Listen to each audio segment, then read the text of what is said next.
Les problématiques dont on va débattre aujourd'hui et pour lesquelles on va d'abord écouter nos intervenants sont diverses. On va aller d'un aspect plus général. Mais là, c'est la surprise parce que Pierre Mazzega, qui va intervenir en premier, a dit « Mais en fait, je ne vais pas faire exactement ce que j'ai écrit dans mon résumé. J'ai essayé d'orienter davantage sur les aspects santé, ce dont on le remercie. Mais donc, c'est quelque chose de tout neuf et qu'on va découvrir tous ensemble. Pierre Mazzega va nous parler, avec une petite valence santé supplémentaire, scientifique versus politique, quelques dits et non dits sur l'environnement. Et donc, il va y avoir le parapluie de la santé au-dessus de ces problématiques-là. Et on va donc écouter Pierre Mazzega, qui est chercheur au LIST, au CNRS, et qui est docteur en océanographie spatiale, mais ce n'est pas tellement d'océanographie spatiale qu'il va nous parler aujourd'hui, mais des travaux qu'il développe sur la modélisation, la représentation. Donc là, j'imagine que ça ne va pas être non plus très approfondi au plan technique, vu nos compétences à chacun. Et c'est la représentation du droit, des politiques publiques et de la gouvernance de l'environnement en tant que système complexe. Donc ça, c'est la problématique générale. Et maintenant, je vais le laisser nous exposer ce qu'il a prévu de nous expliquer. Merci beaucoup. Merci de m'avoir invité. J'espère que vous ne le regretterez pas trop.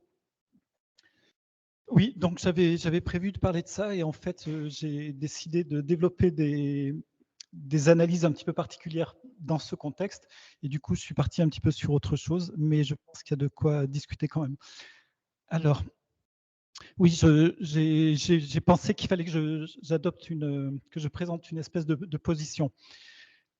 Donc, il y a beaucoup de données qu'on va dire structurées, c'est-à-dire des chiffres, par exemple en épidémiologie, etc. Mais il y a aussi beaucoup de données non structurées, ça peut être des vidéos, des textes, etc.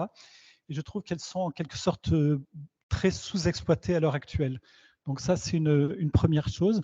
Il y a des masses de textes, je dirais, en dormance, au sens où le contenu de ces textes n'est pas forcément réinterrogé ou d'une façon un petit peu originale.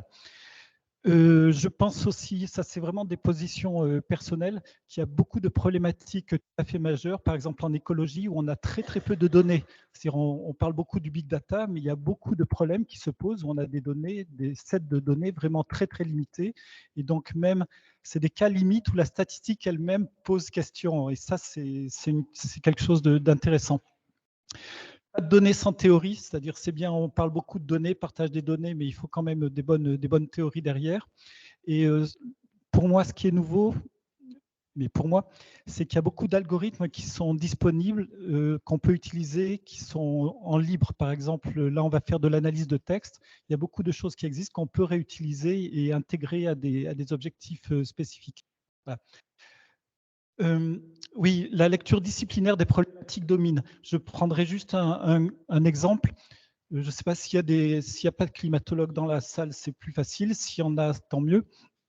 Mais par exemple, je travaillais un moment avec des climatologues et l'aspect politique du climat ne les intéressait vraiment pas du tout. Et je trouve ça quand même dommage parce qu'il y a quand même un moment où on a envie de faire ce pont entre la partie, on va dire, des connaissances scientifiques et des prises de décision politiques, quelles qu'elles soient, mais qu'elles soient en quelque sorte informées. Donc, c'est ce que j'ai. Et oui, cette scission, enfin, j'appelle ça scission entre politique publique et connaissances scientifiques, on l'observe dans toutes sortes de domaines. Je ne vais pas le présenter là, mais par exemple, on a fait des analyses avec ma collègue Claire Lajonie, on a fait des analyses de textes qui portent sur les questions de santé, pardon, pas du tout, sur l'océan, la décade de l'océan des Nations Unies. Et en fait, on retrouve pratiquement aucune des thématiques scientifiques sur la conservation de l'océan, le blanchiment des coraux, les pollutions, les plastiques, dans ces textes-là. Donc, il y a vraiment des discours qui sont politiques, mais qui sont extrêmement découplés de ce qu'on peut apporter comme connaissance. Ce n'est pas forcément le cas de l'IPCC, enfin, je sais pas comment, le GIEC, voilà. Ce n'est pas forcément le cas du GIEC, parce qu'il y a mais c'est un petit peu l'exception. Alors, interdisciplinarité, hybridation, méthodologie, on a un petit peu parlé d'interdisciplinarité, mais finalement, il y a un moment où on peut aussi, enfin, c'est ce que je fais finalement, c'est de se dire on peut utiliser des outils qui viennent d'autres disciplines et les mettre ensemble pour faire autre chose. Donc, on n'a pas besoin d'être dans un cadre formel d'interdisciplinarité pour faire des choses qui relèvent de plusieurs types de connaissances. Et donc, le petit truc en vert, c'est ce qui a tout bouleversé ma présentation, ça. C'est ce que je vais essayer de montrer un petit peu, c'est comment il est possible d'explorer des liens entre les objectifs du développement durable, donc les SDG, et des questions de santé.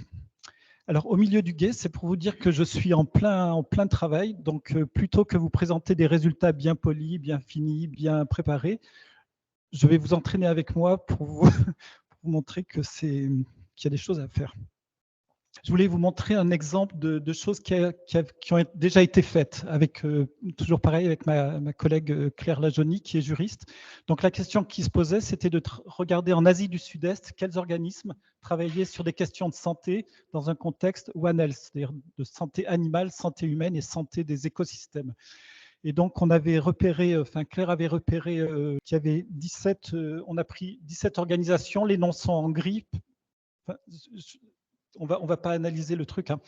Par exemple, vous voyez, il y a la FAO, il y a l'Organisation mondiale de la santé, je ne sais plus où elle est. Ici, il y a l'Organisation mondiale de la santé animale, etc. Et après, en dessous, on a les thématiques. Par exemple, EH, c'est la santé de l'environnement, santé humaine, santé animale. On a les bases de données, le changement climatique, les ressources en eau, land use, land cover, etc. Et donc, en analysant le contenu des sites web de ces organismes, on regarde sur quel thème ils travaillent ou ne travaillent pas. Et en fait, donc, la structure mathématique, c'est un treillis gallois, mais ce n'est pas important. Et en fait, ce qu'on voit quand on observe bien, quand on regarde ce type de schéma qu'on obtient, donc c'est sur le déclaratif des organismes, on s'aperçoit que, par exemple, il faut suivre les fils, c'est-à-dire, par exemple, un organisme ici, vous suivez tous les fils qui partent de l'Organisation mondiale de la santé et vous allez tomber sur les thématiques dont elle traite et celles dont elle ne traite pas. Et ce qu'on voit, par exemple, dans ce cas-là, c'est que les organismes qui travaillent sur la santé animale et ceux qui travaillent sur la santé humaine en Asie du Sud-Est, donc c'était en 2017, étaient pratiquement complètement déconnectés. Donc il y a une déclaration de dire on va travailler ensemble sur ces questions, notamment sur les zoonoses, mais dans l'effectif, on ne le voit pas. En tout cas, ce n'est pas du tout relaté ni dans les textes, ni dans les contenus. On observait aussi, par exemple, que les organismes qui travaillaient sur le changement climatique ne travaillaient pas sur la ressource en eau. Alors, c'est peut-être l'Asie du Sud-Est, mais il y a vraiment des problèmes de ressources en eau. Voilà. Donc, ce que je voulais, c'était juste une illustration de vous dire ce dont je n'allais pas parler, c'est-à-dire de ce type d'analyse. On a déjà fait pas mal de travaux où on utilise du texte pour essayer de comprendre des questions de voir la situation de la gouvernance sur des thématiques particulières. Alors, donc là, on va rentrer dans l'atelier. Donc, qu'est-ce que je fais en ce moment? Donc, par exemple, je m'intéresse vraiment aux objectifs du développement durable, peu importe pourquoi. Ça ne veut pas dire que j'y adhère, etc. Ça ne veut pas dire que ce n'est pas une forme une idéologie particulière, bien sûr. Je prends l'agenda 2030 et un travail d'un organisme dédié des Nations Unies qui a développé les cibles, les targets, les cibles des objectifs du développement durable. Donc, à partir de ces textes, je développe un vocabulaire, c'est-à-dire je vais chercher les termes qui sont utilisés. Bon, je ne vais pas rentrer dans les détails, donc j'ai un vocabulaire. Après, j'ai fait la même chose j'ai défini d'autres vocabulaires. Je vais un petit peu expliquer. Par exemple, donc il y a un vocabulaire sur la biodiversité, changement climatique. À chaque fois, c'est un vocabulaire différent. Un sur la biodiversité, un sur le changement climatique, les villes durables, la gouvernance de l'environnement, les alliances de santé, c'est-à-dire One Health, EcoHealth et Planetary Health, le développement durable lui-même, enfin les objectifs du développement durable, mais vus par les scientifiques, et la vulnérabilité. Pour vous donner une idée, par exemple, dans le cas des alliances de santé, je pars des métadonnées du Web of Science, et là, j'utilise à peu près plus de 13 000 métadonnées d'articles. D'accord? C'est-à-dire, enfin, l'intérêt de l'ordinateur, après, c'est ça. C'est-à-dire, par exemple, pour la vulnérabilité, j'ai pris 85 000 résumés d'articles, résumés, etc. Et à partir de ça, pour chacun, par exemple, pour les alliances de santé, je vais chercher les 2000, en gros, 2000 mots qui apparaissent le plus fréquemment dans tous les mots-clés qui apparaissent le plus fréquemment. Et je dis, voilà, je peux en prendre beaucoup plus. Hein. Il y a des cas où je prends 6 000 mots, on peut en prendre 15 000, peu importe. Mais c'est d'avoir un critère d'occurrence, de fréquence d'occurrence plus importante en disant, c'est un peu le noyau des thématiques, c'est un peu le noyau des termes qui sont employés par les chercheurs. La période, ça va jusqu'à 1975. Hein. Donc là, on peut faire aussi des coupes dans le temps. Enfin, imaginez, on peut faire toutes sortes de choses. Ensuite, je prends un texte ou des textes que je veux analyser. Et donc, je vais chercher, par exemple, toutes les expressions du vocabulaire de la santé, enfin des alliances de santé, dans ces textes. Et à partir de ça, je fabrique une espèce de réseau. C'est un peu abusif de dire lexico-sémantique, mais c'est pas loin d'être ça. Et par exemple, je connecte deux expressions si elles apparaissent dans un même texte, dans un même segment de texte. Là, j'ai pris comme segment juste des phrases, mais on peut changer, on peut avoir des choses qui intègrent plus ou moins, etc. Et à partir de là, on se retrouve comme sur un réseau social, si vous voulez, simplement c'est un réseau d'expression. Enfin, je ne vais pas rentrer dans le détail, mais on peut calculer des centralités, des chemins ou des chemins, bon, enfin, peu importe. Donc là, c'est un exemple. Enfin, la figure, elle n'est pas hyper explicite hein, quand même, mais c'est juste pour vous dire dans quoi on navigue. Ça me semble important. C'est-à-dire quand on prend beaucoup de textes, qu'on regarde des termes, qu'on essaye de le mettre en connexion, c'est dans ce type de réseau qu'on navigue en fait. Alors, ce qui est intéressant, enfin, une des choses qui m'intéresse dans ce type de méthode, c'est que ça remet en question la façon dont nous on lit en tant qu'être humain, et pas ordinateur. Donc, il y a aussi cet autre aspect. Donc là, par exemple, j'ai cherché c'est un graphe qui recense les termes du vocabulaire des alliances de santé dans l'agenda 2030. Et notamment, une des choses intéressantes, c'est ce qu'on appelle la plus grande clique. La plus grande clique, c'est l'ensemble des termes qui sont tous liés 2 à 2. C'est vraiment on appelle ça Rich Club en anglais, c'est le club UP, c'est la traduction française. C'est-à-dire c'est tous les termes qui vraiment sont toujours 2 à 2, au moins dans une phrase. Toujours. D'accord ?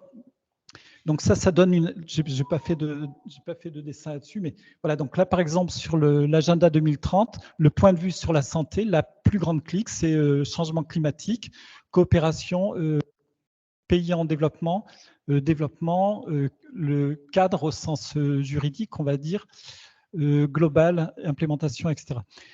Donc ensuite, on peut trouver les termes qui ont la plus forte occurrence, qui apparaissent le plus, par exemple développement, etc.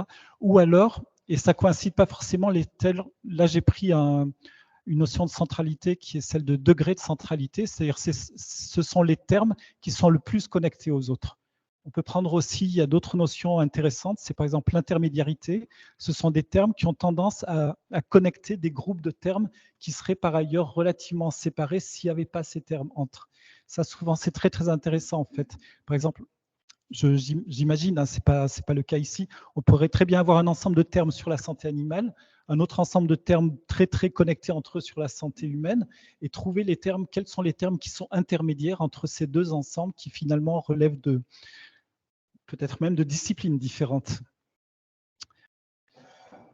Alors, à partir de là, on peut aussi on peut se balader là-dedans, c'est-à-dire aller chercher qu'est-ce qui relie, par quel chemin, quels sont les chemins plus courts entre deux termes, ou entre plusieurs termes. Donc là, je me demandais, comme maintenant dans les productions et dans les sites, il y a beaucoup d'utilisation d'images. Il y a les mots, c'est ce que vous analysez, mais qui souvent sont accolés ou en complément d'images. Et est-ce qu'on peut faire une analyse mixte où on prend les mots et avec les images qui leur sont associées ou en complément desquelles je vais faire une réponse de CNRS. Non, c'est-à-dire que dans les textes que j'analyse, c'est plutôt des textes d'organisation internationale ou j'appelle ça politique publique ou de droit. Donc les images sont souvent une espèce de synthèse de ce qui est écrit. Ça c'est vrai. Après, théoriquement, c'est possible. Il y a des gens qui travaillent sur la sémantique des images.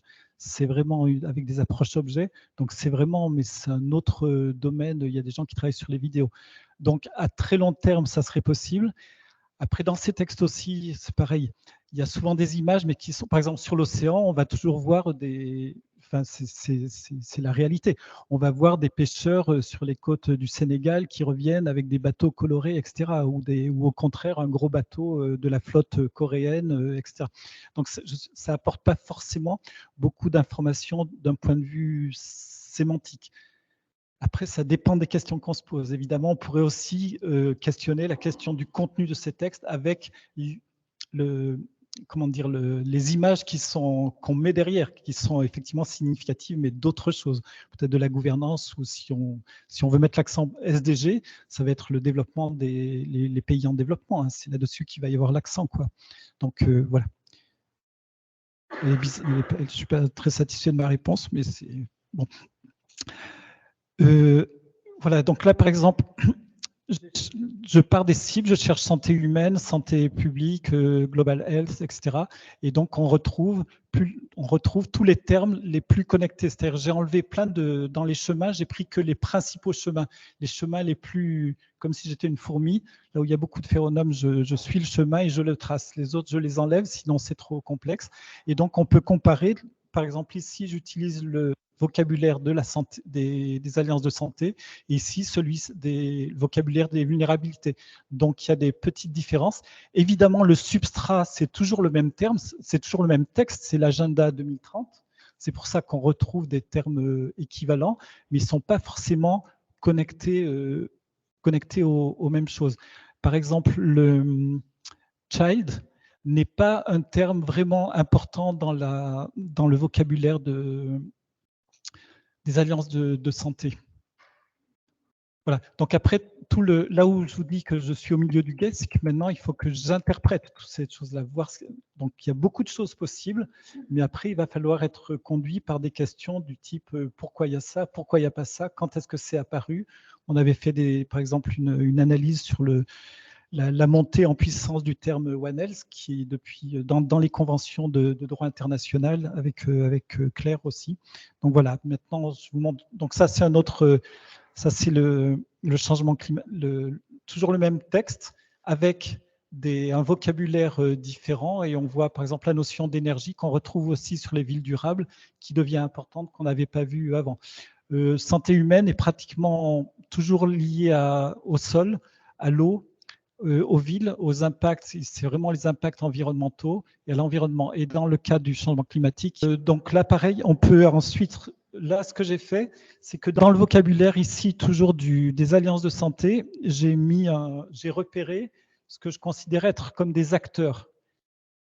Quand je dis ce que je considère comme être des acteurs, il s'agit d'acteurs humains. Si je travaillais en écologie, je pourrais très bien considérer qu'un moustique ou un blaireau ou un lapin sont des acteurs. Ça, à nouveau, ça dépend de la lecture qu'on veut en faire. Donc ici, comme les acteurs, vous les avez en gris, je pense que donc les adolescents, les femmes, stakeholders, newborns, les travailleurs, les étudiants, les migrants, les mères, les peuples indigènes, les adultes, etc.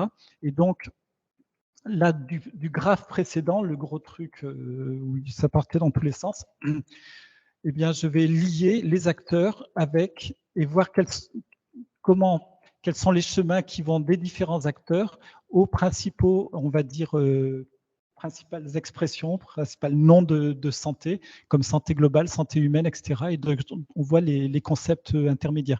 Ces concepts intermédiaires les plus importants, oui, c'est un petit détail, mais la taille, vous voyez ici, Developing Country est en gros, parce qu'en fait, je mets une taille qui est proportionnelle au degré, c'est-à-dire à l'importance dans le réseau. Hein. Et donc, on peut suivre et retrouver les concepts les plus intéressants. Des fois, ils n'ont pas grand sens quand ils sont déconnectés du contexte, mais ensuite, on peut retourner dans le texte et trouver quelle phrase parle où est-ce qu'on parle de ces termes. En fait, ça permet de faire des filtrages. Donc après, par exemple, on peut aussi chercher, partir d'un terme et regarder les successeurs ou les prédécesseurs dans ce graphe. Par exemple, sur les migrants, dans ce contexte-là, c'est-à-dire le texte de l'agenda, le vocabulaire des alliances de santé, on trouve les migrants, access, environment. Alors, access, ça va être principalement les accès à la santé, environnement, developing country, changement climatique, communication et, j'arrive pas à lire, les adultes. Voilà. Enfin bon. Non plus. Voilà. Alors, après, ce que j'ai fait, j'aurais dû m'arrêter, mais j'ai continué. Et donc, j'ai pris deux textes. C'est un texte de la FAO de 2020, il est ici indiqué, c'est One Health Legislation, et un texte de la FAO sur son plan stratégique de 2022 à 2031. Et donc, j'ai fait la même chose. Donc, j'ai cherché, par exemple, quels étaient les... Donc là, je les ai... Avec l'agenda, avec le vocabulaire de l'agenda, cette fois-ci, voilà les termes qu'on retrouve. Nourriture, Sustainable Development Goal, santé, risque, impact, environnement, développement durable, innovation, ici vraiment au sens de politique publique et partnership. Par contre, si on prend le vocabulaire des objectifs du développement durable, mais vu par les scientifiques, ce qui est autre chose, et non pas vu par le politique, pas vu par les Nations Unies, on ne retrouve pas exactement les mêmes importances. On a l'agriculture qui arrive très très vite. Bon, pour la FAO, ce n'est pas forcément une surprise, c'est presque une surprise que ça ne soit pas là. Les Nations Unies, Agri-Food System, Sustainable Development Goal, etc. Et après, on peut faire les centralités. Ce que je veux montrer par là, ce n'est pas le détail des résultats, c'est ce que la méthode permet de faire. On peut mettre côte à côte des textes et les interroger, et on les interroge selon des optiques qui ne sont pas les mêmes, selon la discipline, selon l'intérêt qu'on a.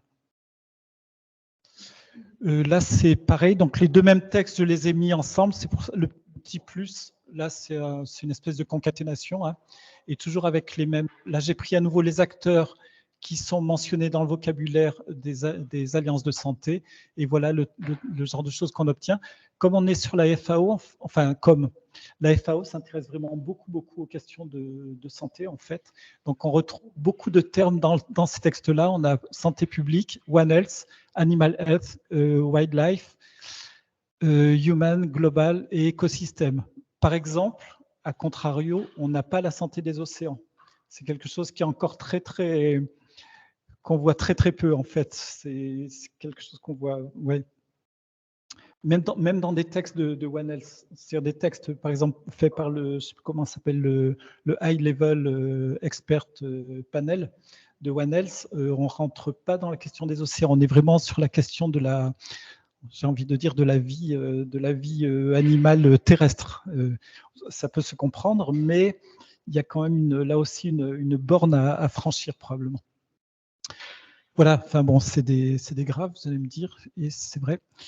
Donc toujours la même chose. Donc là, par exemple, j'ai repris quelques-uns des acteurs principaux. Donc ici, dans ces textes-là, c'est-à-dire One Health, législation et le strategic framework, on n'a pas les migrants, on n'a pas les enfants, si je ne me trompe pas, etc. On a plutôt ces termes-là pour les acteurs professionnels, human. Professionnel, là, c'est vraiment beaucoup lié à des professionnels de santé. Hein.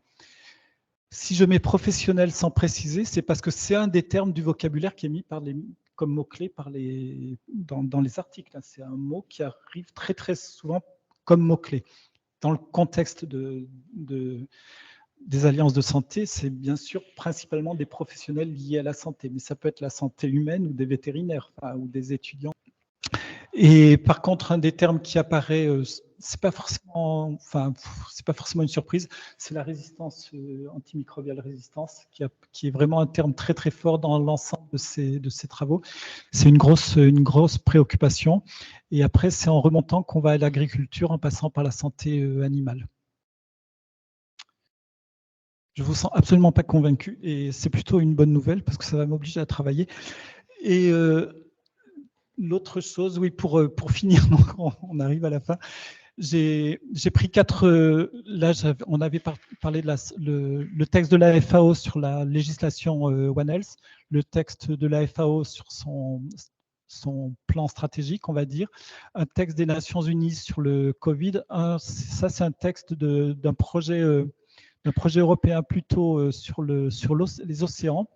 Et j'ai pris aussi un texte ça, j'ai fini ce matin, donc sinon j'aurais rallongé la liste de l'Organisation mondiale de la santé sur les objectifs du développement durable. Et ici, je mets le SDG 1, j'ai mis juste le terme, la poverty. Le 2, c'est plutôt autour de la faim. Le 3, sur la santé. Et donc, je mets le nombre de termes de chacun des sous-vocabulaires qu'on peut séparer. Et en fait, ce qu'on voit, c'est que dans ce choix-là, c'est surtout le plan stratégique de la FAO qui parle vraiment beaucoup des SDG. Alors, par exemple, celui-ci de One Health, il n'est pas fait pour parler des SDG. Mais n'empêche que, par exemple, on voit que ce texte-là parlait de la santé des animaux, de life on land, mais pas dans les océans à nouveau. Donc, on retrouve à nouveau pour moi, c'est quand même un petit peu un biais, sachant que, par exemple, tout ce qui est ressources génétiques, on sait maintenant que dans les océans, il y a un champ absolument immense, d'où les négociations BBNJ, là, je ne sais même plus comment dire en français, sur la biodiversité au-delà des zones de juridiction nationale, où en fait, ce texte, par exemple, est affiché comme un texte pour préserver la biodiversité dans les océans. En fait, on parle pratiquement que de ressources génétiques et du partage des ressources et des accès, etc. Voilà. Donc ça aussi, ça permet très très vite d'avoir, ça c'est pas un gros travail, ça permet très très vite d'avoir ce que j'appelle un profil SDG. C'est pas la peine d'aller chercher quelque chose, par exemple, sur l'énergie ou sur l'éducation dans ces textes, parce que de toute façon, ils en parlent pas. Voilà. Ce qui peut aussi poser des questions ou inciter à développer certaines réflexions, par exemple santé et éducation, c'est quand même important pour des tas de raisons. Voilà. Et oui, alors j'ai mis prémisse, j'ai cherché sur le dictionnaire l'antonyme de conclusion, donc j'ai mis le contraire, prémisse. Et donc l'outil, ça permet d'explorer toutes sortes de textes de politique publique ou d'organisations internationales, des textes de la Banque mondiale, des textes, enfin je regarde ça aussi. Donc on peut partir d'une thématique et aller vers les SDG, les objectifs du développement durable, ou des SDG vers cette thématique. Donc ici, j'ai pris plutôt les thématiques autour de la santé, les petites accolades. On peut trouver des chemins explicites, c'est ce que je vous ai montré, mais on peut aussi trouver des chemins latents. On peut très bien prendre un vocabulaire sur la santé, même si un texte ne parle jamais de santé, voir s'il utilise des termes liés à la santé, pour donner des indications. Et ça permet aussi de faire un retour en marche arrière. Par exemple, j'ai pris les principes de Manhattan de One Health, et en fait, on retrouve, c'est un texte qui est très très riche, on retrouve, j'ai envie de dire, plus de choses intéressantes on trouve beaucoup de choses intéressantes dans les textes des années 70-80, et ça donne vraiment l'impression, à force d'analyser ces textes, qu'on rabâche les choses sans forcément beaucoup avancer. On répète, on redit les mêmes choses, c'est pas les mêmes personnes, on refait des congrès, on est content. On est content. Ouais. Et voilà, alors c'est la figure de départ, c'est ce que j'appelle mon clavier maintenant, parce que j'ai discuté avec quelqu'un qui fait de la musique. Donc ça, voilà. Et cet outil, en fait, pour moi, il me semble qu'il faut en apprendre l'usage. C'est un peu, on a un nouveau microscope, on a un nouvel outil. Il montre des nouvelles choses, donc il faut en apprendre l'usage. C'est ce qu'on appelle du surface reading en intelligence artificielle. Alors le surface reading, c'est-à-dire il ne va pas aussi profondément que quand nous on fait une lecture, mais il montre des choses qu'on ne voit pas. Puisqu'en fait, dans les graphes, l'air de rien, j'ai été lié des phrases qui pouvaient être très très éloignées. J'ai lié les concepts au travers de phrases, mais le graphe qui est construit, c'est un graphe qui va chercher des phrases là où il y a les mots en fait. Et donc, ce n'est pas du tout une lecture linéaire, c'est vraiment quelque chose de très très différent. Bon, la combinatoire, vous avez compris qu'il y avait beaucoup de choses à faire, et il y a des aspects épistémologiques et éthiques, et j'ai mis des références à la fin, mais surtout, je voulais vous remercier pour votre attention. Voilà, merci.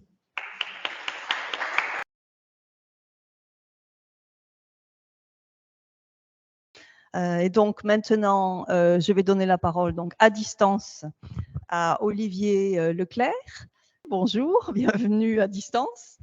et qui va nous parler d'un avis du comité d'éthique du CNRS qui porte justement sur recherche et enjeux environnementaux au regard de l'éthique et de l'éthique de la recherche notamment.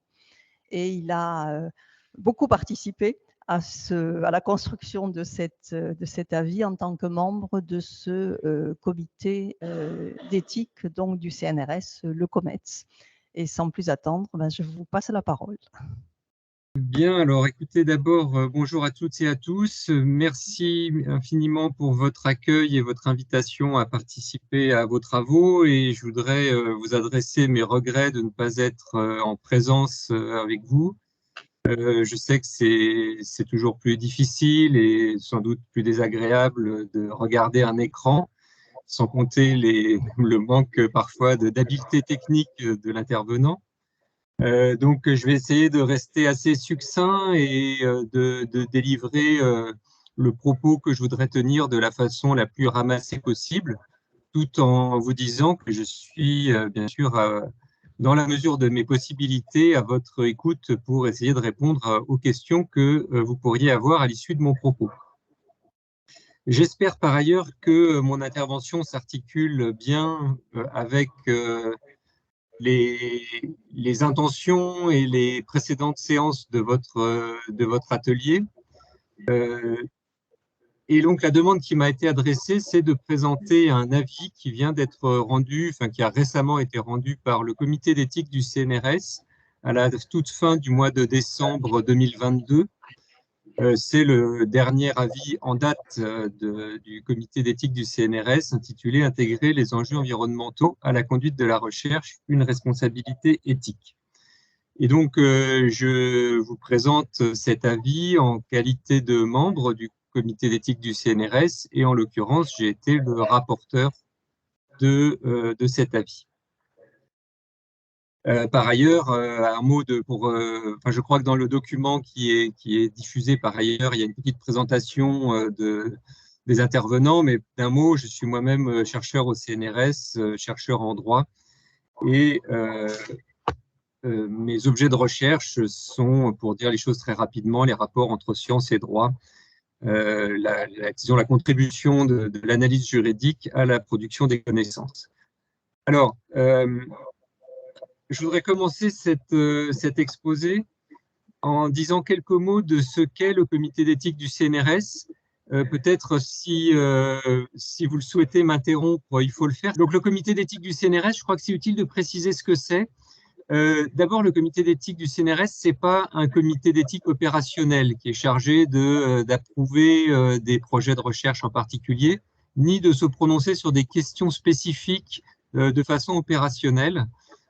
C'est un comité qui est chargé de réfléchir, on pourrait presque dire que c'est un think tank, un organe de réflexion sur les questions éthiques qui sont liées à l'activité de recherche en général, dans un organisme comme le CNRS, qui est, rappelons-le, un organisme national pluridisciplinaire, couvrant la totalité ou la quasi-totalité des domaines de la recherche, et par conséquent confronté à des difficultés ou à des questionnements éthiques de nature extrêmement variée.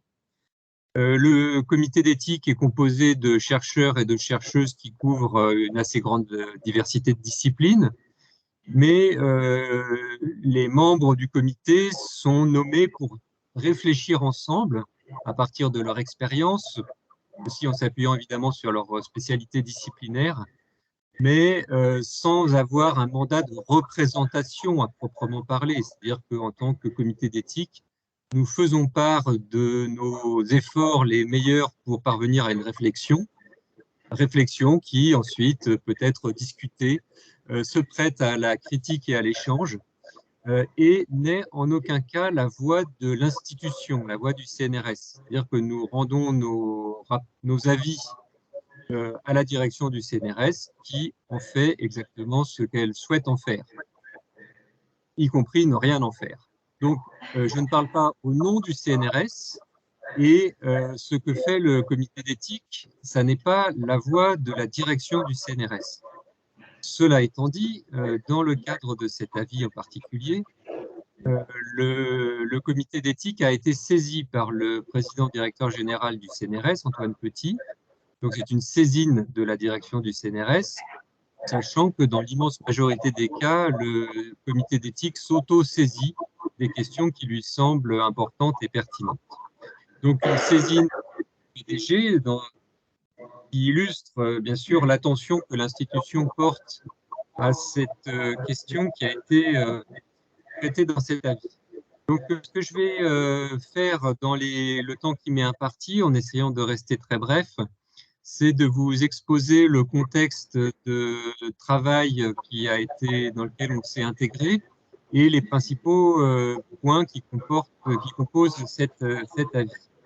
Je me permets de signaler que l'avis est disponible en ligne, en téléchargement, aussi bien en français qu'en anglais, et donc je me permets de vous inviter à le télécharger et en prendre connaissance dans une version plus longue si vous le souhaitez, si vous êtes intéressé par ces questions.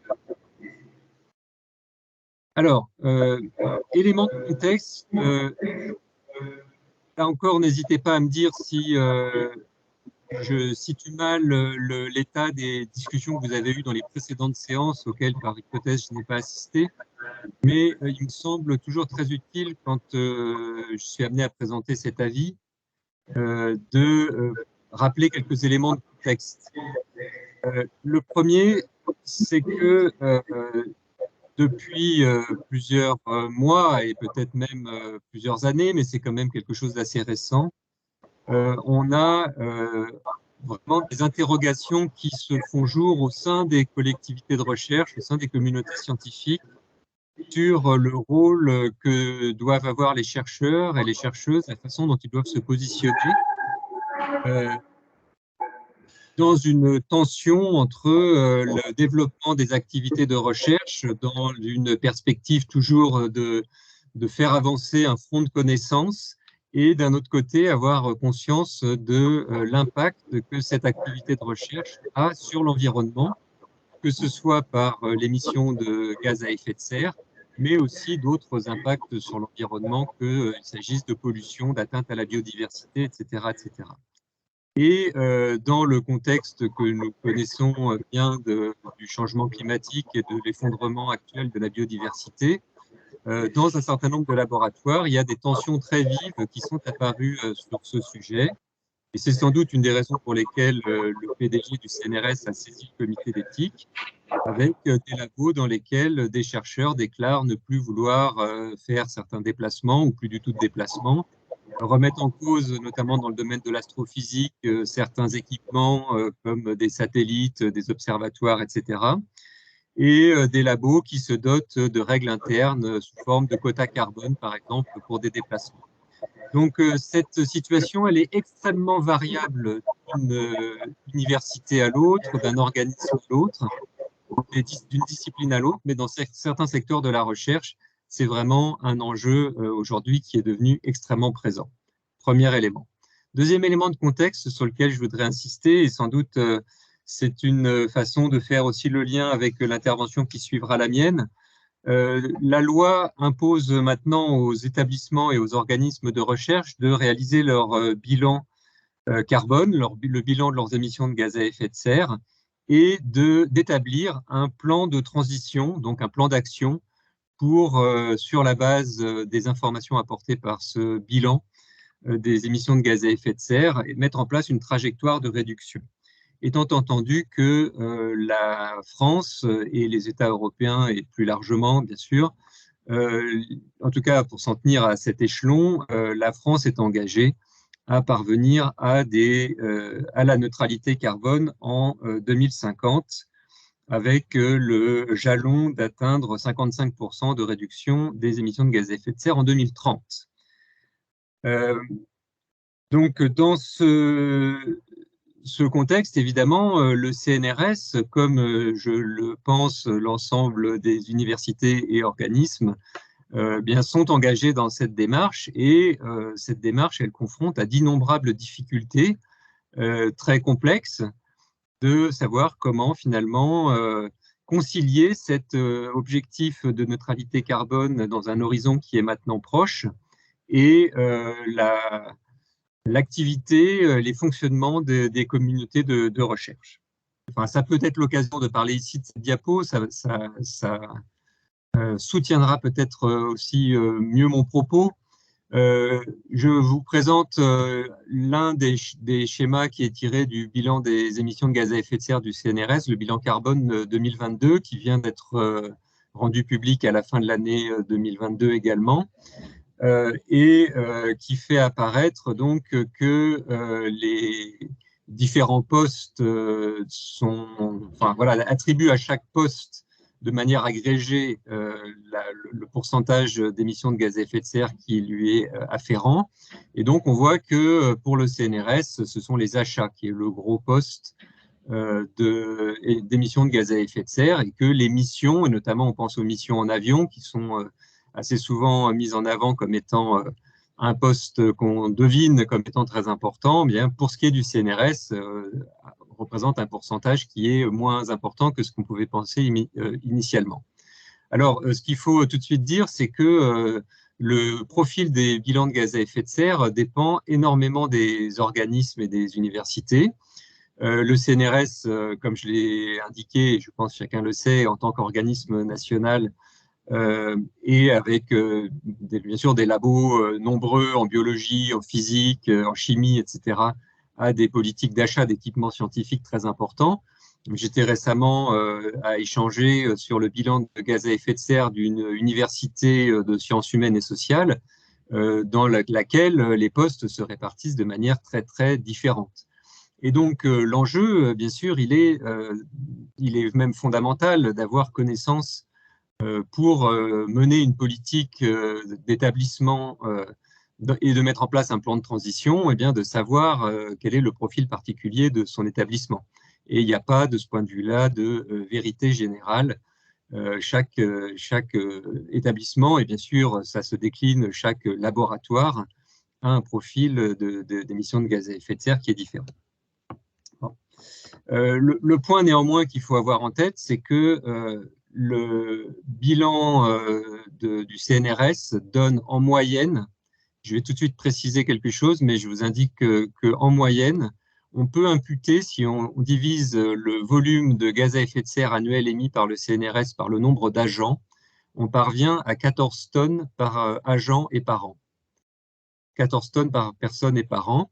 Évidemment, c'est un chiffre qui est tellement général qu'il est affecté de beaucoup de degrés d'incertitude, donc il ne faut pas le prendre comme un totem, mais néanmoins indicateur d'un ordre de grandeur.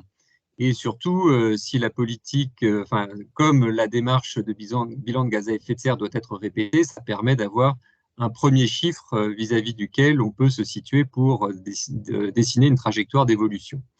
Néanmoins, 14 tonnes par personne et par an, c'est à rapprocher avec les émissions annuelles d'un individu dans un monde neutre en carbone qui, d'après l'ADEME, s'élève à 2 tonnes par personne, incluant la vie professionnelle et la vie personnelle, vie professionnelle et vie personnelle. Donc, on mesure le chemin à parcourir de 14 tonnes simplement vie professionnelle pour les agents CNRS, sachant que les Français en moyenne émettent 9 tonnes de gaz à effet de serre par personne et par an. C'est extrêmement variable selon le niveau de richesse, les niveaux de revenus, mais ça nous donne une idée des trajectoires à envisager.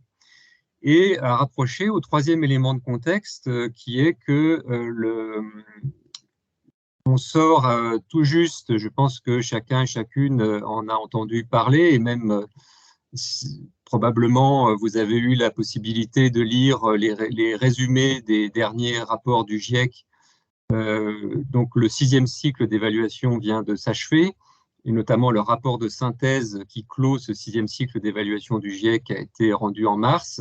Et chaque rapport du GIEC est précédé d'un résumé pour les décideurs qui fait quelques pages et qui est une lecture qui, je pense, mérite d'être faite par chacun et par chacune, d'autant plus avec le bagage scientifique qui est celui des personnes qui sont présentes à cette réunion, si je ne me trompe pas sur l'auditoire aujourd'hui. Et donc, dans le dernier rapport de synthèse, le GIEC, bon, ça fait longtemps que le GIEC élabore des scénarios, hein, donc différentes trajectoires envisageables, et le GIEC souligne la possibilité de rester dans les objectifs de l'accord de Paris, c'est-à-dire de limiter l'élévation de la température à 1,5 degré, si possible à 2 degrés, mais que ça suppose des trajectoires de réduction extrêmement actives et des politiques publiques énergiques en ce sens, pour dire le moins. Et donc, dans ces circonstances, je crois qu'un point qu'il faut avoir bien en tête, c'est que tous les secteurs de la société sont concernés et que ce que j'ai indiqué au début, que dans un certain nombre de laboratoires de recherche, il y a des préoccupations vraiment très fortes, souvent d'ailleurs des plus jeunes chercheurs et chercheuses, sur la façon de mener leur activité professionnelle d'une façon qui soit cohérente avec ces objectifs de neutralité carbone. Eh bien, ces questions, on les rencontre dans de très nombreux autres secteurs de la société. Dans le domaine de la culture, par exemple, on se demande comment maintenir des festivals. Est-ce que faire un festival où tout le monde vient en voiture, ça a encore un sens, produisant des déchets plastiques avec des gobelets qui sont distribués aux festivaliers, etc., etc. Et donc, le domaine de la culture, le domaine des transports, l'ensemble de l'activité économique. Et la question, évidemment, elle est, et c'est à ce point que j'arrive là, celui de savoir qu'en est-il du côté de la recherche. Est-ce que finalement, pour les chercheurs et les chercheuses, est-ce qu'on peut dire que la recherche, c'est un secteur à part? Finalement, la France devrait s'est engagée à atteindre la neutralité carbone en 2050. Le GIEC, par ses scénarios, notamment dans le rapport de 2018 qui compare l'état du monde à 1,5 degré par rapport à 2 degrés, et donc compare quelle est la différence entre ces deux situations. Le rapport de 2018 du GIEC montre voilà, une aggravation vraiment très forte de certains phénomènes climatiques sous ces deux hypothèses-là. Eh bien, est-ce que ces circonstances, finalement, ça concerne le monde de la recherche ou pas? Et c'est ce qui est sous-jacent finalement dans la saisine qui a été adressée au comité d'éthique, c'est que finalement le monde de la recherche a pour fonction ou pour mission de produire des connaissances scientifiques suivant une méthodologie ou des méthodologies probablement qui sont contrôlées par les pairs, qui visent à une forme de rigueur et à un contrôle notamment sous les auspices de l'intégrité scientifique. Donc, produire des connaissances qui sont robustes, produire des connaissances qui ont permis d'établir le diagnostic des phénomènes climatiques et d'atteinte à la biodiversité, et des recherches qui, par ailleurs, contribuent à des stratégies d'adaptation au changement climatique, à des innovations éventuellement qui peuvent, y compris des innovations sociales, nécessaires à l'adaptation des sociétés et à la réduction des émissions de gaz à effet de serre, à l'efficacité énergétique. Donc, finalement, la recherche semble se situer sur le plateau positif de la balance comme un facteur de diagnostic et une source de solution. Mais d'un autre côté, il est clair que les activités de recherche sont elles-mêmes des sources d'émissions de gaz à effet de serre qui sont importantes et qui sont pointées comme devant faire l'objet d'une réflexion des communautés. Et par conséquent, on voit bien qu'il y a là une véritable tension, une tension éthique entre des valeurs liées à l'amélioration des connaissances et au progrès social, de certaine manière, ou au moins la pérennité de la vie sociale. Et d'un autre côté, l'atteinte, le respect de l'environnement ou la minimisation de l'impact de la recherche sur l'environnement.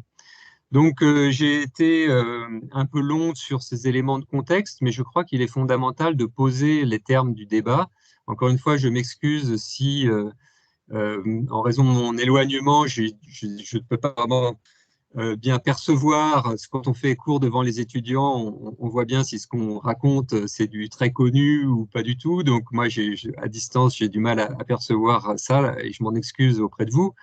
Mais je crois vraiment important d'avoir posé ces éléments parce que, comme je vais l'indiquer dans la suite de mon propos, ce que le comité d'éthique du CNRS a essayé de faire, c'est de proposer un canevas de réflexion dans ce contexte, mais le COMETS ne prétend aucunement avoir fait le tour de la question, ni avoir apporté un guide de solutions clés en main, le grand livre de recettes qu'il suffirait d'appliquer. Bien au contraire, il nous semble qu'il y a une réflexion collective qui doit être menée dans l'ensemble des collectivités de recherche à partir de leurs spécificités. Et par conséquent, c'est la compréhension des enjeux qui est première, beaucoup plus que les éventuelles solutions ou débuts de solutions que nous pourrions fournir. Voilà, donc j'en viens à la présentation de l'avis à proprement parler, en soulignant trois grands messages qui sont présents dans l'avis du comité d'éthique. Le premier message consiste à dire que le monde de la recherche a la responsabilité, c'est ce qui nous semble, ce que nous voulons affirmer assez fortement, le monde de la recherche a la responsabilité de limiter autant que possible ses impacts négatifs sur l'environnement. Et cette responsabilité nous semble faire partie, être une des composantes de l'éthique de la recherche. Alors, je voudrais dire ici plusieurs choses. La première, c'est que l'éthique de la recherche, c'est un corpus de normes, si on veut, de normes éthiques partagées ou qui devraient être partagées, qui sont posées à un horizon commun au sein des communautés de recherche. Eh bien, cette éthique de la recherche, on la sait évolutive. Et un exemple très évident, c'est celui de l'éthique animale, qui, depuis une trentaine d'années, s'est imposé comme étant un enjeu important, qui sans doute était moins pris en compte auparavant, et a donné lieu au développement d'une réflexion éthique nouvelle, conduisant à ce que, dorénavant, l'utilisation des animaux pour les recherches en laboratoire, par exemple, à des fins d'expérimentation, soit limitée au cas de stricte nécessité, avec une méthodologie dans laquelle il n'est sans doute pas vraiment le lieu que nous entrions, mais une réflexion visant à minimiser, à éviter si possible l'utilisation des animaux de laboratoire ou réduire l'impact sur eux. Donc, voilà une illustration de ce qu'une thématique qui aujourd'hui s'est vraiment imposée, normalisée si on veut dans le paysage de la recherche, attestant par là le caractère évolutif, nécessairement évolutif de l'éthique de la recherche. Et c'est à ce titre également qu'il nous semble qu'aujourd'hui, il n'est plus possible d'ignorer la question de l'impact environnemental que la recherche, que possède la recherche, l'impact environnemental lié à l'activité de recherche, de l'ignorer et donc, au contraire, mener une recherche responsable, une recherche qui s'insère dans une communauté sociale, eh bien, impose de partager les objectifs et les orientations et sans doute le destin de commune humanité qui est celle des collectivités dans lesquelles la recherche s'inscrit. Ça, c'est la première précision que je voulais faire. Et puis la deuxième, tout aussi importante à mes yeux, je voudrais insister sur le fait que, pour moi, l'affirmation selon laquelle la réduction de l'impact environnemental de la recherche constitue une dimension, une composante de l'éthique de la recherche, cette affirmation-là, elle est importante parce que la question de l'impact environnemental, finalement, peut être thématisée et souvent est thématisée ou a pu l'être sous un autre angle qui me semble moins bon, qui est celui du militantisme, puisque on sait que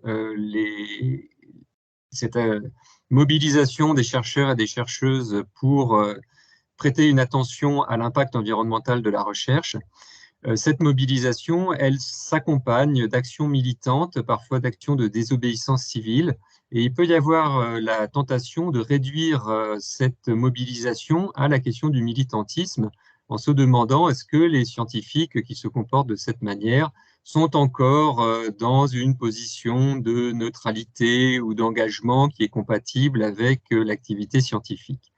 Je pense que cette question, elle se pose, et le comité d'éthique est en train de préparer un avis qui devrait être rendu dans les tout prochains mois sur la question de la prise de parole publique des chercheurs. Et donc, je ne dis pas qu'il n'y a pas des croisements entre la question de l'engagement des chercheurs et la question de l'impact environnemental, mais je pense que ces deux questions doivent être traitées séparément. Donc, nous allons rendre un autre avis bientôt sur la prise de parole publique des chercheurs, et ce faisant, on évite de noyer la question de l'impact environnemental dans un brouillard et parfois pas mal de confusion aussi sur la question du militantisme. Je pense qu'il faut prendre véritablement frontalement cette question de savoir comment est-ce qu'on peut mener une recherche qui soit la plus solide et rigoureuse possible, tout en veillant à minimiser l'impact environnemental. Donc voilà le premier message. Le second message, c'est que nous avons proposé au sein du comité d'éthique du CNRS de comprendre, d'adopter une compréhension de la responsabilité environnementale de la recherche dans un sens large. Et ce que je veux dire par là, c'est très précisément la chose suivante. Quand on parle de l'impact environnemental de la recherche, on pense tout de suite aux pratiques de recherche. Donc, si je vais au labo en vélo plutôt qu'en voiture, si j'achète des couverts en bambou plutôt qu'en plastique, encore que je ne sais pas si ça c'est un argument, si je prends le train plutôt que l'avion, etc. Donc, on voit bien qu'il y a des pratiques, des modalités d'exercice de l'activité de recherche qui ont un impact sur l'environnement. Donc, minimiser l'impact environnemental de la recherche, ça passe par des pratiques attentives à l'impact environnemental. Donc, ce versant, je ne suis pas en train de dire qu'il n'entre pas dans le sujet, il entre effectivement dans le sujet. Mais l'élargissement que nous proposons, ou la focale plus large que nous proposons, c'est de dire que la prise en compte de l'impact environnemental de la recherche ne concerne pas que les pratiques, mais également les sujets de recherche abordés et les voies de recherche, les méthodes de recherche qui sont mises en œuvre pour mener ces recherches. Et donc, il nous semble qu'il est de la responsabilité des chercheurs non seulement d'avoir des pratiques moins impactantes, mais aussi de se demander comment, et à travers les connaissances que les chercheurs produisent, comment la recherche peut-elle maximiser ses impacts positifs et minimiser ses impacts négatifs sur l'environnement. Et je parle ici bien des sujets de recherche et pas seulement des pratiques de recherche. On pourra revenir sur ce point parce que, j'imagine, cette position que nous prenons, elle est assortie de précisions ou disons, c'est pas des réserves, mais des précautions de la part du comité d'éthique, consistant à dire que nous sommes parfaitement conscients que évaluer l'impact environnemental des sujets de recherche, c'est quelque chose d'extrêmement difficile et certains pourraient dire, et sans doute à raison, presque impossible, puisque par hypothèse, ce que les recherches vont produire, on ne le sait pas d'avance. Parfois, certaines recherches s'orientent, enfin le cours que suit une recherche est difficilement prévisible. Par ailleurs, il y a évidemment des décalages dans le temps, des utilisations que les acteurs sociaux feront des résultats de recherche qui sont difficilement prévisibles en avance, etc., etc. L'ensemble de ces arguments, je pense qu'il est parfaitement recevable. Néanmoins, il nous semble que cette difficulté, qui est une difficulté réelle, sérieuse, ne doit pas empêcher ou ne doit pas servir d'excuse pour que le monde de la recherche ne mène pas une réflexion sur la façon d'évaluer les impacts des projets de recherche, notamment en développant des méthodologies et des recherches sur la recherche, des recherches sur l'impact environnemental, afin d'essayer de progresser dans cette direction. Troisième message, je vois que j'ai déjà quasiment épuisé mon temps, donc je vais essayer de ne pas dépasser au-delà du raisonnable. Enfin, je vais même certainement pas dépasser au-delà du raisonnable, j'ai bientôt terminé. Le troisième message que comporte notre avis, c'est que nous voulons absolument éviter de refermer trop rapidement les questionnements collectifs sur l'impact environnemental de la recherche. Il nous semble très important que les communautés scientifiques, qui sont organisées de manière très différente les unes par rapport aux autres, certaines sont très internationalisées, d'autres le sont peu, certaines sont organisées autour de grands instruments qui se planifient des décennies en avance avec des investissements massifs, quand d'autres travaillent autour d'une bibliothèque avec des chercheurs qui travaillent seuls ou en tout petit collectif, etc., etc.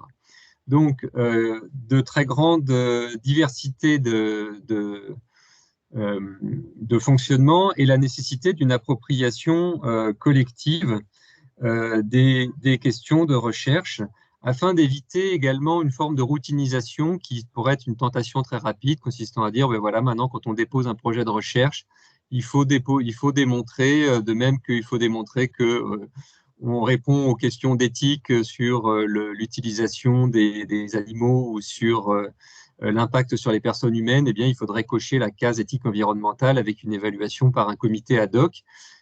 C'est quelque chose qui peut-être arriverait un jour, on n'en sait rien, mais en tout cas, il nous semble que la situation n'est absolument pas possible en ce sens aujourd'hui, à la fois pour les raisons méthodologiques que j'ai dites tout à l'heure, et aussi par le fait que ce qu'il faut d'abord, c'est une appropriation et des discussions collectives au sein des communautés pour parvenir à des solutions qui soient appropriées aux spécificités de chacune d'entre elles, et également qui évitent, ce qui est un autre point très important, la stigmatisation de certaines communautés. Il y a des communautés qui seraient très polluantes et d'autres qui seraient moins polluantes, et des sujets de recherche qui seraient très importants, donc parce qu'ils porteraient sur l'environnement, et d'autres sujets qui ne seraient pas importants parce qu'ils portent sur autre chose. Ça nous semble évidemment quelque chose qu'il faut impérativement éviter. Le comité d'éthique a plusieurs fois affirmé, et le réaffirme à nouveau dans cet avis, l'importance de la liberté de la recherche, de la diversité des sujets de recherche. Donc, en aucun cas, il est question de dire que chacun devrait réordonner sa recherche autour de sujets portant sur l'environnement et sur l'impact environnemental. Ce n'est pas du tout ça. Mais donc, pour maintenir l'écosystème de la recherche et la diversité des sujets, il est impératif à nos yeux que les communautés se concertent et adoptent entre elles les pratiques qui soient les plus vertueuses au vu de leur fonctionnement. Pour cela, il nous semble que deux impératifs méthodologiques s'imposent. D'abord, de développer des outils et méthodologies, et en particulier, c'est ce que je disais tout à l'heure à propos des bilans de gaz à effet de serre, des bilans des émissions de gaz à effet de serre. Il y a de nombreux laboratoires qui mettent en place, qui calculent les émissions de gaz à effet de serre du laboratoire. Il faut rappeler que parmi les collectifs très importants et même centraux, collectifs de chercheurs et chercheuses qui ont joué un rôle majeur et qui continuent de jouer un rôle majeur dans ces questions, il y a, je pense que vous en avez entendu parler, Labo 1.5, qui est un collectif qui maintenant constitué d'ailleurs aussi en groupement de recherche, en GDR. Et parmi les activités de Labo 1.5, il y a la mise à disposition des labos d'un outil qui s'appelle GES 1.5 et qui permet d'aider au calcul du bilan des gaz à effet de serre, des émissions de gaz à effet de serre de chaque labo. Et donc, il nous semble que sans métrologie, sans connaissance fine des émissions des laboratoires, on ne sait absolument pas où on va. Quels sont les principaux postes? Est-ce que c'est les bâtiments, par exemple, pour faire le lien avec l'exposé qui suivra le mien? Ou est-ce que c'est l'émission? Est-ce que c'est les achats, etc. Si on ne sait pas ça, on a du mal à savoir exactement quelle politique de laboratoire mettre en place. Donc, se doter d'outils et de méthodologies, et puis également évaluer l'impact environnemental au cas par cas. Nous avons parlé dans notre avis d'une démarche de proportionnalité au cas par cas, en ce sens qu'il nous semble qu'il n'y a pas de réponse toute faite. Est-ce qu'il faut aller faire telle ou telle fouille dans tel pays? On ne peut pas dire avant d'avoir mis dans les plateaux de la balance ce qui est en positif et ce qui est en négatif. Et le point très important de ce point de vue-là, c'est finalement, avec cette proposition du COMETS, on est conscient d'être un peu exposé à des feux croisés de critiques pouvant venir de directions différentes. Et donc, on essaie de tenir un peu debout les deux bouts de la même chaîne. D'abord, il nous semble qu'une démarche au cas par cas, ça ne veut pas dire que c'est une démarche qui accepte systématiquement des recherches qui ont un effet négatif sur l'environnement. Premièrement, ça peut nécessiter des décisions fortes d'arrêter certaines voies de recherche ou de modifier très très fortement les modalités dans lesquelles elles sont menées. Mais d'autre part, ça peut aussi conduire à considérer qu'il y a des recherches qui sont effectivement très impactantes sur l'environnement, mais que les bénéfices qu'on peut en attendre sont suffisamment importants pour justifier pleinement ces impacts. Et donc, ça ne veut pas dire non plus forcément empêcher la recherche.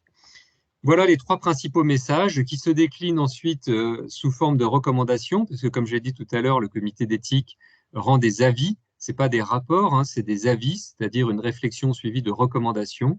Et donc les recommandations, je les balaye très rapidement, elles font écho à ce que je viens de dire. Reconnaître que la prise en compte de l'environnement est partie intégrante de l'éthique de la recherche. Multiplier les espaces de discussion permettant de débattre de cette responsabilité. Outiller le débat d'un cadre méthodologique scientifiquement solide et partagé. Je termine par un dernier point que je n'ai pas évoqué, mais qui est très important. Alors, bon, ça c'est, je vais passer ces recommandations, mais j'y reviendrai volontiers si vous le souhaitez. Elles sont plus spécifiques au CNRS, recommandant des partages d'expériences, en particulier entre les laboratoires. Labo 1.5 est en train de mettre en place un réseau des laboratoires en transition, par exemple, pour des partages d'expériences. Bon, donc ça, je laisse de côté ces aspects plus CNRS. Et je termine, ce sera vraiment ma dernière diapo, je cesserai ensuite de ma prise de parole sous réserve que vous ayez des questions. Il nous semble que la question de l'impact environnemental de la recherche est évidemment étroitement liée, et même on peut dire indissociable, des modalités dans lesquelles s'exerce notre activité professionnelle, et en particulier l'évaluation de la recherche. Puisque l'argument, pour le dire, je pense à un argument qui vient assez facilement à l'esprit et qui a été plusieurs fois soulevé dans les échanges que j'ai pu avoir, c'est de se dire, mais c'est très bien, mais il est évident que si on est un jeune chercheur, on a besoin d'aller faire des congrès à l'étranger pour établir sa position, et quand on est un chercheur plus senior, peut-être l'enjeu n'est pas le même, sans aucun doute. Mais la question, c'est donc, on voit bien aussi comment se fait l'évaluation de la recherche, comment se font les carrières, comment se font les modes de circulation scientifique, qu'est-ce qu'un congrès, qu'est-ce qu'on peut attendre d'un congrès, que signifie un congrès avec 20 sessions parallèles, par exemple, etc. etc. Donc, derrière les questions éthiques, qui sont celles que le comité d'éthique a essayé d'avancer à la mesure de ses capacités, nous sommes très conscients qu'il y a des questions qui dépassent tout à fait l'éthique de la recherche et qui concernent la façon dont on s'organise collectivement, et j'allais dire professionnellement, pour mener cette activité. C'est la raison pour laquelle le comité d'éthique encourage, il ne peut pas faire autre chose qu'inviter d'autres acteurs à s'engager dans une réflexion qui leur appartient à partir de leur propre position institutionnelle. Et il est particulièrement important à nos yeux que les instances chargées de la programmation et du financement de la recherche, en gros l'ANR pour aller vite, mais ça ne concerne pas que l'ANR évidemment, ça concerne également l'ensemble des agences de financement en France et à l'étranger, se posent cette question. Comment est-ce que la recherche pourrait réduire son impact environnemental si on considère que finalement la grandeur que l'on doit atteindre, c'est de porter des projets de recherche qui supposent de faire des réunions de lancement, des kick-off meetings en bon français, à l'autre bout du monde pour une journée, par exemple. Donc voilà, ce type de choses. Et donc ça dépend aussi des types de financement qui sont donnés, des attentes dans les évaluations de projets des chercheurs. Et puis, bien sûr, ce que j'ai suggéré tout à l'heure, adresser une suggestion de réflexion aux instances chargées de l'évaluation des personnels de la recherche, qui, dans le cadre du CNRS, s'appelle le Comité national de la recherche, mais il y a, bien sûr, pour les universitaires, le CNU, le Conseil national des universités, etc., etc., Que faire d'un chercheur qui déclare dans un dossier de promotion, par exemple, ne pas faire de congrès à l'étranger parce que l'impact environnemental est trop élevé?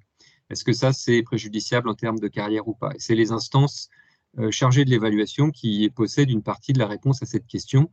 La force, d'une certaine manière, de nos communautés, c'est qu'elles sont assez largement gérées par les pairs. Donc, les réflexions qui sont proposées par le COMETS, qui sont, je le répète, les réflexions de chercheurs et de chercheuses, engagés à leurs meilleurs efforts dans ce cadre-là, mais ne représentant rien d'autre qu'eux-mêmes et leurs efforts de réflexion, eh bien, cette configuration, on la retrouve tout aussi bien dans d'autres instances et à partir de problématiques qui leur sont propres et, je le répète, d'une position institutionnelle qui leur est singulière. Et puis enfin, le comité national dont je viens de parler à propos de l'évaluation des chercheurs a aussi un rôle au sein du CNRS de prospective. Et cette prospective, elle a un certain impact sur l'établissement de priorités au sein de l'établissement, sur les politiques de recherche de l'établissement. Et en particulier, dans notre avis, nous avons souligné à plusieurs reprises, et ça fait écho, je pense, à ce que disait l'intervenant juste avant moi, nous avons insisté sur l'importance de l'interdisciplinarité pour la saisie des questions liées à l'impact environnemental de la recherche.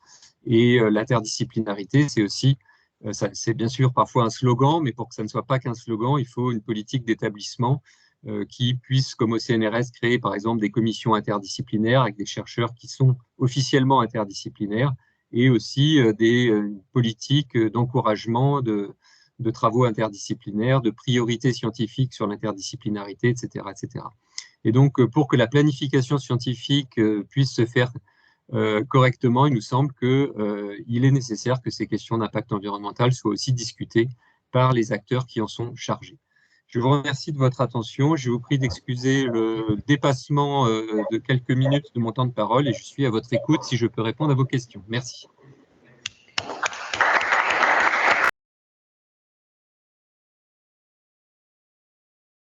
On va passer au troisième présentation en fait, dans cet atelier. Après, on discutera.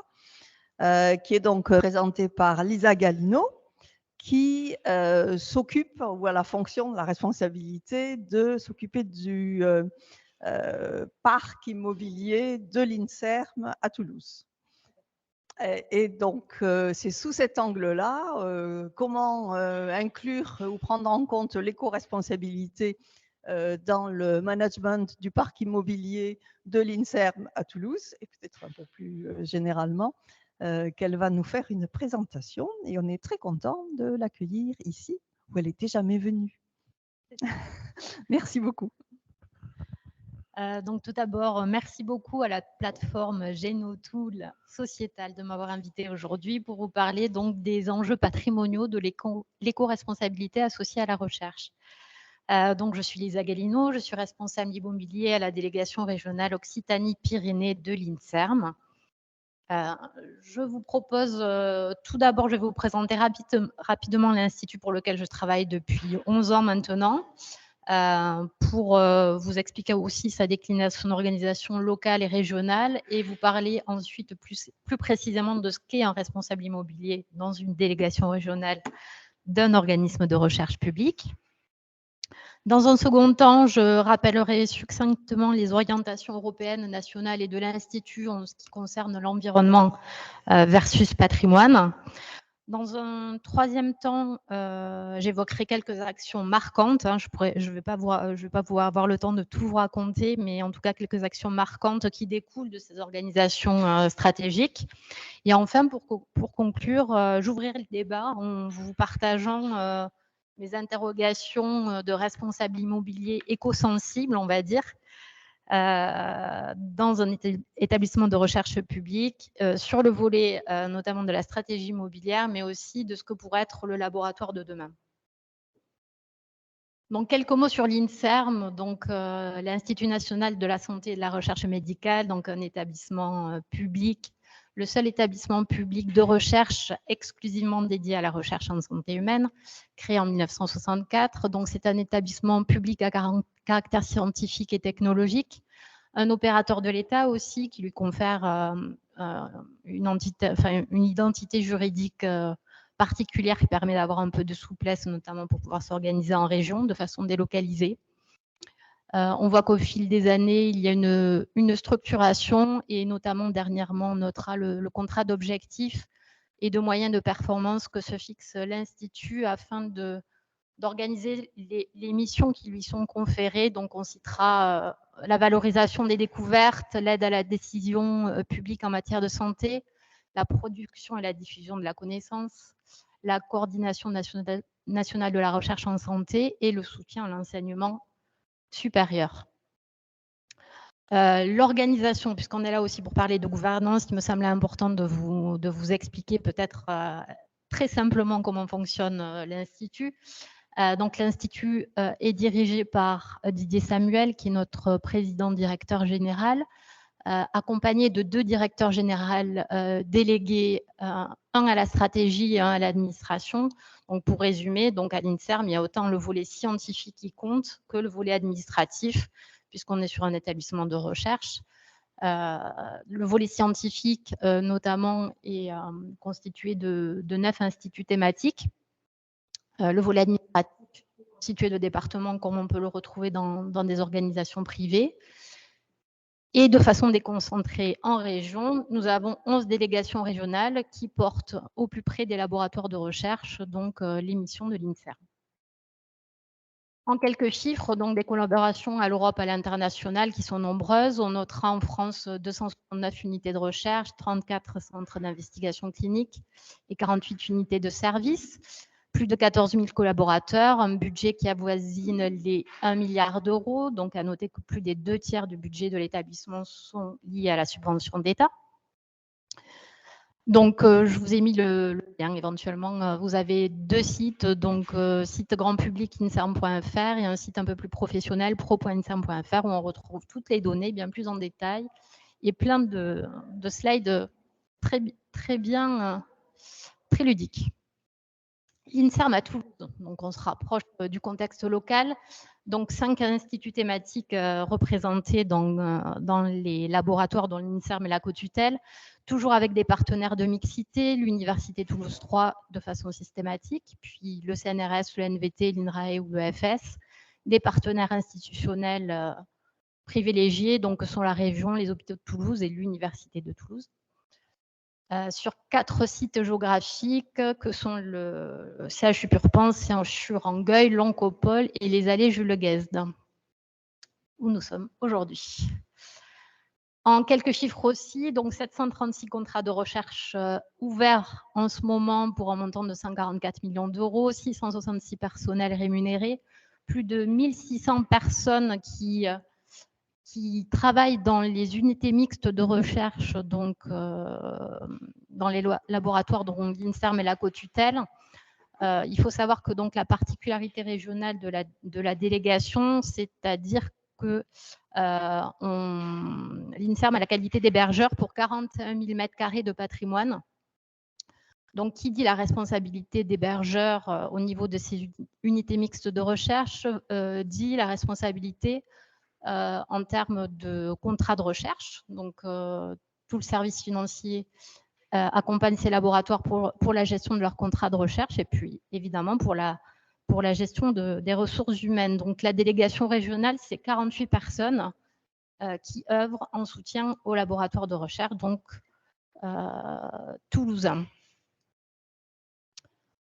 Donc, une délégation régionale, donc j'ai dit 48 personnes, donc à sa tête le délégué régional qui est le représentant de l'INSERM en région, c'est-à-dire que le PDG de l'INSERM lui transfère certains pouvoirs et certaines de ses missions de façon à pouvoir les appliquer en région au plus près des laboratoires.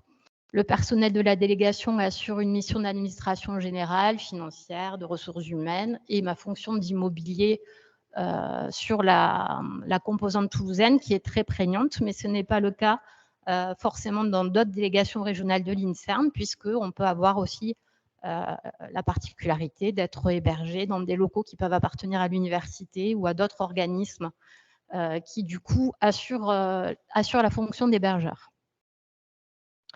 Donc, qu'est-ce que fait un responsable immobilier en délégation régionale? Alors, je vous concède que mon diapo est assez illisible. C'était pour essayer un peu de vous expliquer. Alors, je suis à la croisée des chemins entre plein de monde. Donc, d'une part, ma mission principale, c'est de bien connaître mon périmètre d'intervention, en ce qui concerne le patrimoine immobilier, et notamment de proposer ce qu'on appelle les schémas pluriannuels de stratégie immobilière. Donc, en fonction de ma connaissance et de mes compétences, je dois pouvoir donner une photographie précise du patrimoine immobilier dont j'ai la gestion auprès de ma direction, auprès du siège et puis auprès des ministères.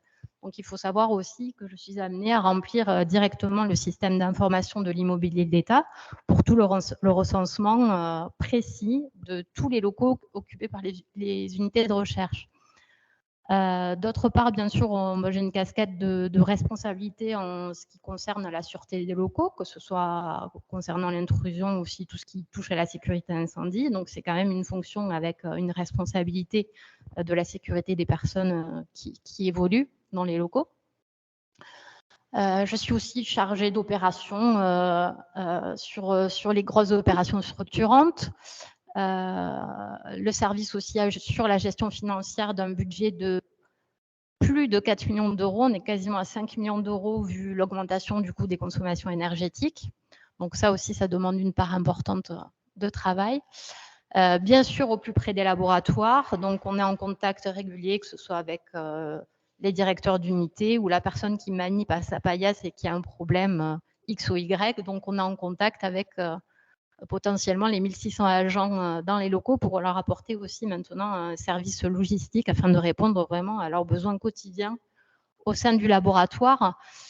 Tout ceci grâce à une équipe de 8 collaborateurs qui m'accompagnent dans l'élaboration de toutes ces missions. Donc, ça demande aussi du management, un accompagnement, de la formation, de la professionnalisation de toutes leurs activités et des rapports aussi prégnants avec les partenaires privés, toutes les entreprises qui nous accompagnent dans le cadre de la gestion des locaux. Donc, c'est plus de 15 contrats de maintenance avec des intervenants qui peuvent être quasiment quotidiennement en nos locaux, notamment pour la composante qu'on appelle CVC dans notre jargon, qui est le chauffage, ventilation, climatisation, qui est une composante très importante. Alors, il faut savoir que dans le périmètre de locaux que je gère, donc essentiellement, ce sont des laboratoires qui font de la biologie, de la chimie, de la culture cellulaire ou de l'expérimentation in vivo. Donc, ça nécessite plutôt des laboratoires avec du process particulier, des besoins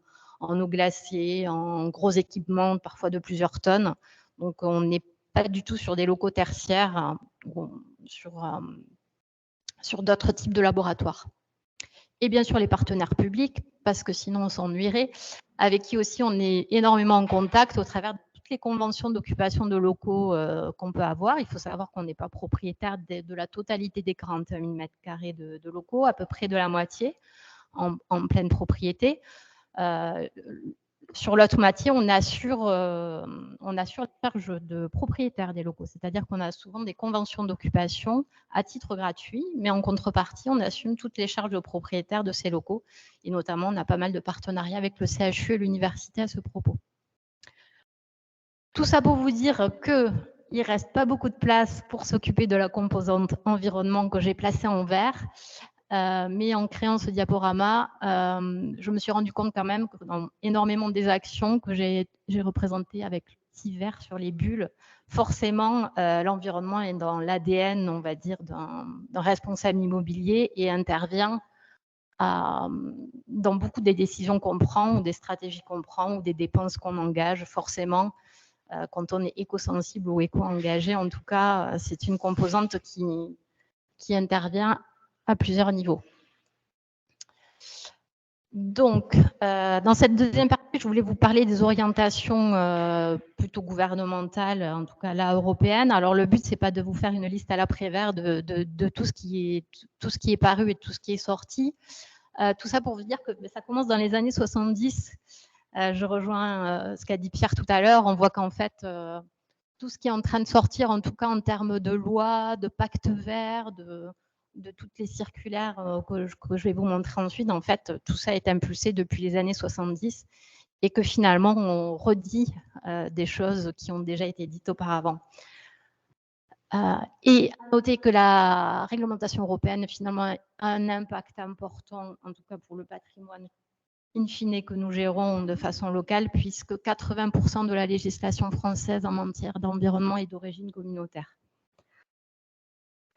Donc, ce qu'on peut voir, en tout cas au niveau national, c'est aussi que ça démarre dans les années 70, donc un petit peu plus tard. Donc, déjà dans les années 77, dans le code de la construction, on voit ces fameux 19 degrés dont tout le monde entend parler à ce jour. Donc, on voit bien que des choses, il y avait déjà des choses qui étaient là, mais qui peut-être étaient trop tôt pour être entendues.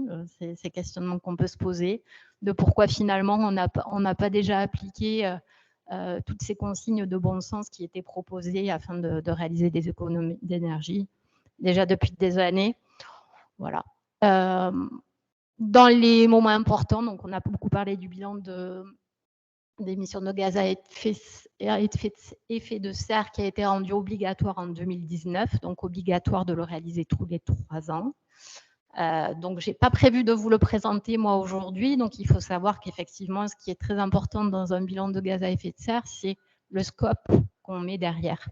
C'est-à-dire que nous, en tout cas pour la délégation régionale et le service que je gère, on l'a réalisé en 2019, mais pour le scope patrimoine immobilier. Ça n'a pas du tout pris en compte les activités de laboratoire et ce qu'on peut voir qui commence à se faire notamment dans les plateformes de Genotool. J'ai eu l'agréable surprise de voir qu'effectivement, pas mal de laboratoires se saisissent du sujet et font leur propre bilan de gaz à effet de serre.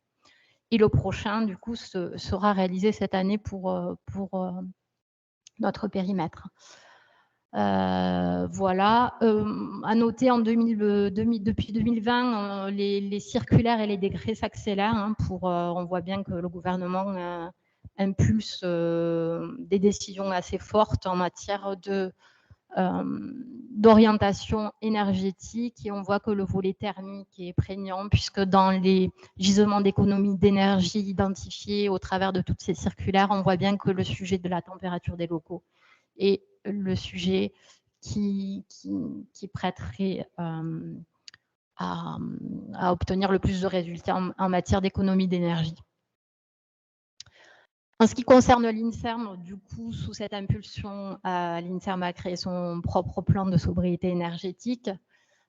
Les 2 objectifs principaux est la baisse des consommations énergétiques de 10% à l'horizon 2024 et à plus long terme, engager une réelle transition écologique et solidaire au sein de l'établissement. Parce qu'au-delà de réaliser des économies d'énergie et de diminuer nos déplacements et d'agir, on va dire, de façon assez directe, il s'agit, je pense en tout cas, de réaliser un véritable changement des pratiques.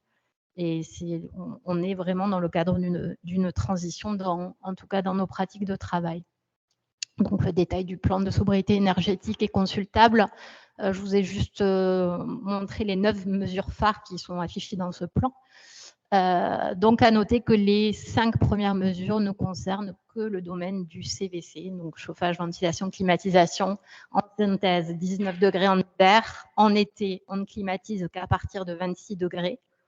Donc, voilà. Donc, toujours pour les locaux tertiaires. Que ce soit dans tous les décrets, dans le plan de sobriété énergétique, et laisser de la latitude pour les laboratoires de recherche afin d'assurer des températures qui permettent de poursuivre les activités de recherche. On essaie de réduire la ventilation, on essaie de couper l'eau chaude sanitaire partout où c'est possible. Les mesures 6 et 7 concernent la partie éclairage et luminaire, donc voilà, à user avec parcimonie. Et les mesures 8 et 9 concernent tout ce qui est la mobilité douce, donc les systèmes de transport alternatifs et prendre le train plutôt que l'avion pour les déplacements en mission. Sur le 3e volet, donc, je souhaitais vous parler donc, des actions. Donc, vraiment sincèrement que les actions marquantes en tout cas. À noter quand même le plan France Relance qui a fait beaucoup de bruit. Donc, le gouvernement a injecté 100 milliards d'euros, donc 40 milliards d'euros en provenance de l'Europe pour soutenir 3 volets, donc la transition écologique, la compétitivité et la cohésion. Donc, sur le volet écologique, donc 5 mesures phares dans ce volet-là. Donc, celui dont je voulais vous parler aujourd'hui, qui est la rénovation des bâtiments publics de l'État. Donc, c'était le domaine qui me concerne. Il faut savoir que les opérateurs de l'État et l'État ont déposé sur les 2 appels à projets 6 682 projets pour 8,4 milliards d'euros. Ont été retenus 4 000 projets pour 2,7 milliards d'euros.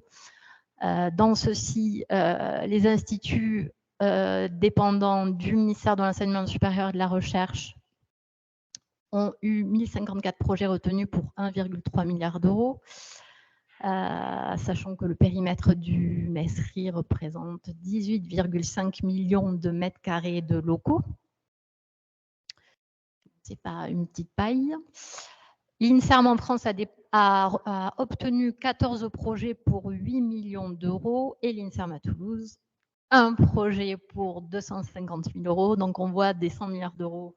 On a réussi à obtenir 250 000 euros en local. Et sachant que pour partage, j'avais déposé 11 projets pour 11 millions d'euros pour rénover les 40 000 mètres carrés parce qu'on est vraiment dans un contexte de patrimoine hétérogène avec des besoins en rénovation assez énormes et lourds. Donc, je suis contente d'avoir obtenu un projet, mais il faudrait plus.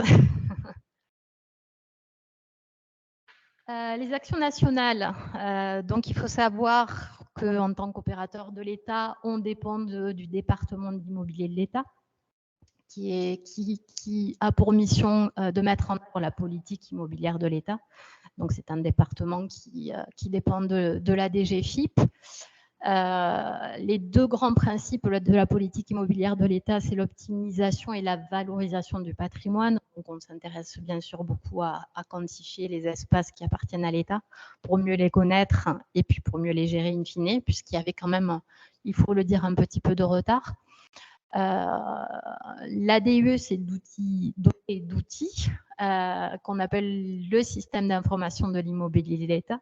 Donc, ce sont des outils qui permettent de recenser, quantifier au travers de ce qu'on appelle RT ou AD. Donc, c'est dans ces outils pas très conviviaux que chaque bâtiment de l'État a un numéro Chorus, très glamour, qui quantifie ces nombres de mètres carrés, le nombre de personnes qui travaillent à l'intérieur du bâtiment, puisque l'idée derrière, c'est d'aller faire des ratios quand même de surface d'occupation de mètres carrés par personne, les consommations énergétiques, les coûts de maintenance, voilà, l'état du bâtiment, on renseigne tout un tas de choses. Et la dernière plateforme créée, c'est la plateforme Opérate, qui est en lien avec les deux premières plateformes existantes.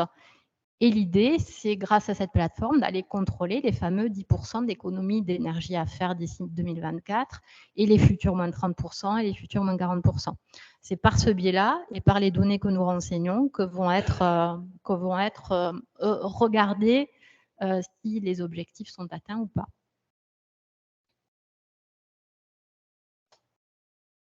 Donc, maintenant qu'on a quantifié, contrôlé, on va essayer de rationaliser. Donc là, c'est aussi, je voulais vous parler d'une circulaire qui vient de paraître au mois de février, qui montre l'impulsion forte que donne le gouvernement en matière de rationalisation des surfaces de l'État et notamment de doctrine d'occupation des immeubles tertiaires de l'État. Donc, les laboratoires ne sont pas concernés par cette circulaire, mais il me semblait important de vous en parler.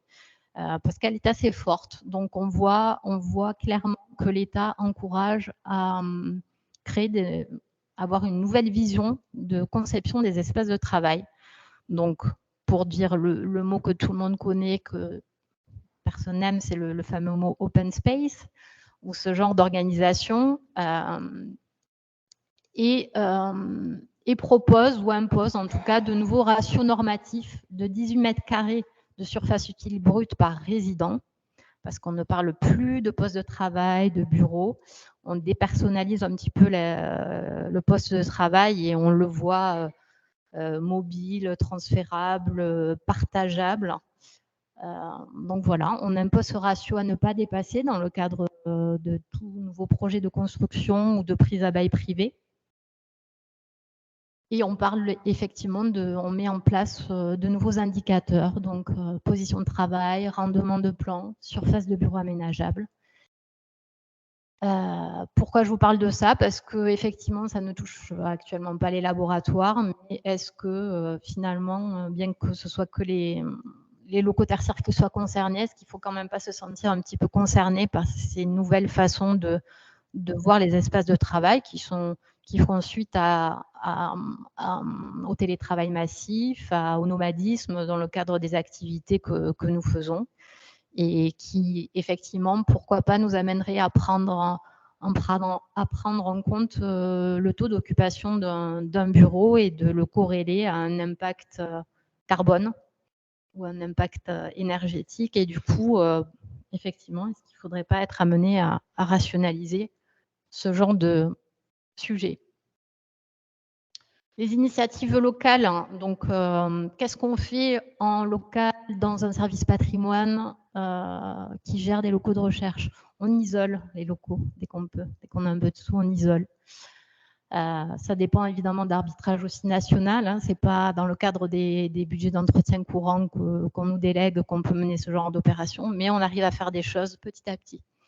On rénove les installations de production d'énergie. Donc, moi, en 2017, j'ai réussi à me débarrasser des 4 dernières chaudières au fioul énergivores qu'on avait encore dans notre établissement pour nous raccorder sur des réseaux de chaleur. Ça nécessite du budget. On peut aussi aller chercher des C2E, mais voilà, on fait ça. On essaie de piloter les installations CVC. Pardon ? Les C2E, les certificats d'économie d'énergie. Voilà, c'est comme on peut le voir dans le monde du particulier, on peut aller chercher des financements auprès des compagnies qui polluent notre planète, qui sont obligées de financer des travaux à visée d'économie d'énergie. Piloter les installations CVC, on nous a parlé tout à l'heure dans le plan de sobriété de l'INSERM de réduire la ventilation, ce genre de choses. Alors le problème, c'est que la recherche, elle ne s'arrête jamais. Donc c'est toujours compliqué d'aller couper la ventilation dans un laboratoire de confinement à L2 la nuit, parce qu'on n'est jamais sûr que l'équipe de recherche ne va pas faire la manip du siècle cette nuit-là. Donc, c'est toujours un petit peu compliqué à organiser, donc c'est des choses qu'on n'ose pas trop faire encore. On régule la température des locaux, donc là, on est les mal aimés avec les 19 degrés et les 26 degrés cet été. Je ne vous raconte pas le nombre de messages que je reçois sympathiques à ce propos. Donc, c'est assez compliqué d'avoir l'adhésion du collectif par rapport au sujet de la thermie, qui est un sujet super sensible. On ajoute des compteurs, parce que pour quantifier des économies d'énergie, il faut mettre des compteurs. Le problème, c'est qu'on a des bâtiments historiquement qui s'intriquent entre plusieurs partenaires, l'université, le CHU, et des fois un bout de bâtiment, c'est pas moi qui l'occupe. Donc, très, très compliqué. Donc, on y travaille, mais c'est... Voilà. La mobilité douce, on essaye de l'accompagner en mettant des locales à vélo, mais on dispose de peu de foncier. C'est au détriment d'autres actions patrimoniales. Donc, on fait petit à petit, mais jamais assez pour les utilisateurs. On en a conscience, mais on fait au mieux. Le relamping LED, donc doucement mais sûrement, c'est-à-dire qu'on le fait petit à petit en interne avec nos équipes, parce que sinon, ce sont des budgets beaucoup trop importants pour nous. Donc, on s'astreint à faire au moins voilà, 1 ou 2 petites opérations annuelles. Dans un service patrimoine aussi, on se forme. On se forme au fameux C2E, au bilan carbone, à l'hydraulique, à l'aérolique. On est sensibilisé aussi sur les sujets environnementaux par le réseau des responsables immobiliers de l'INSERM ou le réseau des responsables immobiliers du ministère de l'Enseignement supérieur et de la Recherche.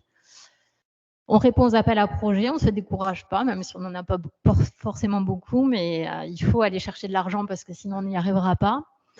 On répond aux enquêtes énergie du ministère. Il faut savoir que tous les 3 mois, on remplit des superbes tableaux Excel pour en plus des systèmes d'information pour répéter les consommations énergétiques de nos bâtiments. Ça prend du temps, mais on le fait.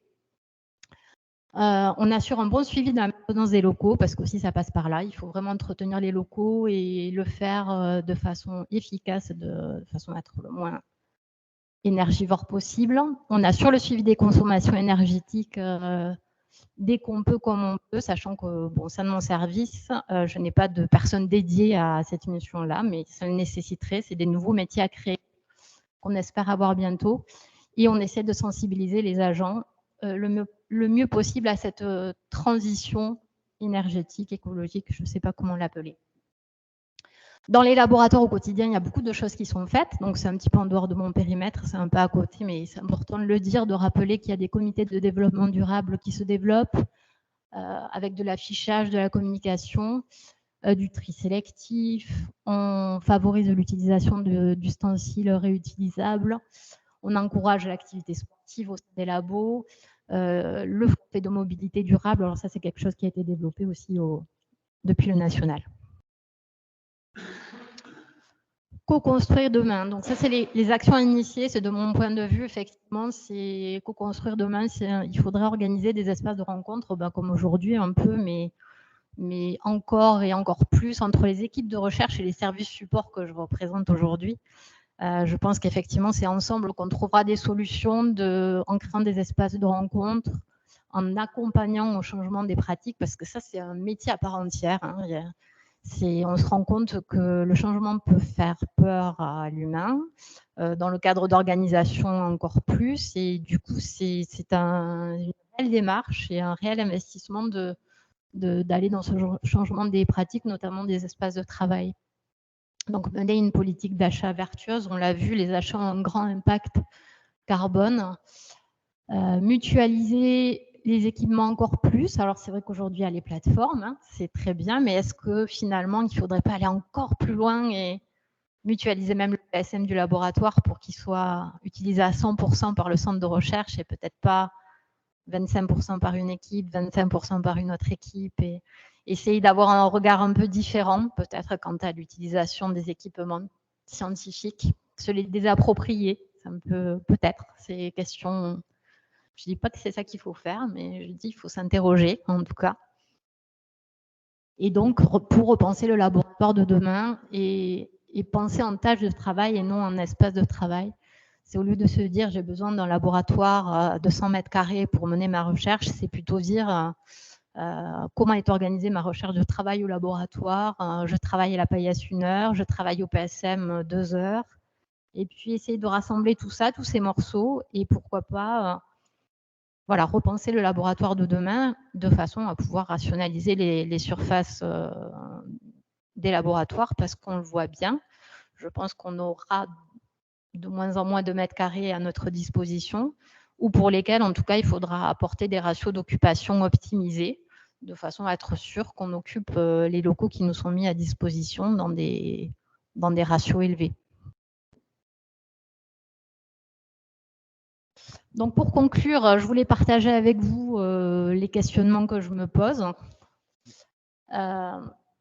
notamment en termes de stratégie immobilière et de gouvernance. Donc, la rénovation des bâtiments anciens est très coûteuse et polluante, parce que rénover un bâtiment, si on fait le bilan carbone de la rénovation, c'est assez conséquent.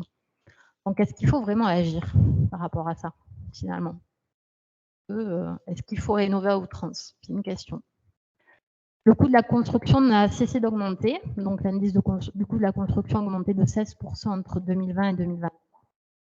Comment trouver l'équilibre dans un projet de construction entre surface de recherche à créer et la construction de bâtiments à empreinte carbone neutre, donc qui ont un coût non négligeable? Comment arriver à faire la balance entre les deux quand on a des équipes de recherche qui ont besoin de mètres carrés? L'augmentation du coût de l'énergie entraîne des baisses de budget disponibles pour l'investissement. Est-ce que c'est un cercle infernal? Donc, en termes de coût énergétique, le budget de fonctionnement d'un service est passé, on va dire, il y a 2 ans à 3,5 millions, et là, cette année, on avoisine les 5 millions d'euros. Donc, ça fait qu'on a forcément l'établissement a moins d'argent pour réaliser des actions à visée d'économie d'énergie. Le manque de postes dédiés à ces nouveaux métiers. Comment mener des actions de qualité dans le patrimoine, sans avoir plus de ressources humaines pour mener à bien ces nouvelles missions, puisqu'on en a déjà pas mal aussi de base. Question que je me pose aussi, pas de sanction égale pas d'action. Pourquoi depuis les années 70, on nous alerte et on nous donne des directives qui finalement sont reproduites à ce jour et qui étaient cohérentes? Est-ce que finalement, c'est que dans l'urgence écologique qu'on agit ou dans l'urgence du coût de l'énergie? Voilà, question ouverte. Recherche versus environnement. Comment prioriser entre travaux au bénéfice d'une nouvelle recherche versus des travaux à visée d'économie d'énergie? Bon, l'éco-responsabilité des locaux de recherche versus la circulaire du décret tertiaire. Donc, décret tertiaire, circulaire, on voit bien que seulement le tertiaire est concerné. Maintenant, est-ce qu'en tant que laboratoire de recherche, il ne faut pas aussi se sentir concerné par toutes ces économies à réaliser? Le process en recherche est souvent énergivore. Comment y répondre? Comment répondre à un laboratoire qui a besoin d'énormément d'eau glacée ou d'une puissance électrique énorme dans le contexte actuel? Comment proposer des cadres d'organisation alors que la recherche a besoin de souplesse pour créer? Donc c'est vrai que tout ce que j'évoque et tout ce qu'on voit au travers de ces circulaires, donc ça nécessite des changements de pratique, de l'organisation, des cadres. Et est-ce que c'est possible dans le milieu de la recherche? Comment sensibiliser aux économies d'énergie les laboratoires qui ne supportent pas les charges énergétiques sur leur budget de fonctionnement? Donc ça aussi, c'est une question. Voilà. Donc à l'INSERM, on a la particularité de supporter pour les laboratoires les charges énergétiques, mais maintenant, comment arriver à sensibiliser les directeurs d'unité qui, du coup, savent, mais ne le voient pas passer sur leur budget de fonctionnement, à contrario sur beaucoup de laboratoires CNRS, je pense, qui supportent sur leur dotation les coûts énergétiques et du coup se sentent plus concernés et peut-être mènent plus d'actions. Alors, comment conserver ce soutien? Parce que je ne remets pas en cause le fait que l'INSERM soutienne les laboratoires sur ces sujets-là. Moi, je trouve que c'est une bonne chose parce que ça leur permet de consacrer vraiment leur dotation à la recherche et pas à ces sujets-là. Mais comment conserver ce soutien tout en raisonnant les consommations? Merci pour votre attention. Je suis à votre écoute.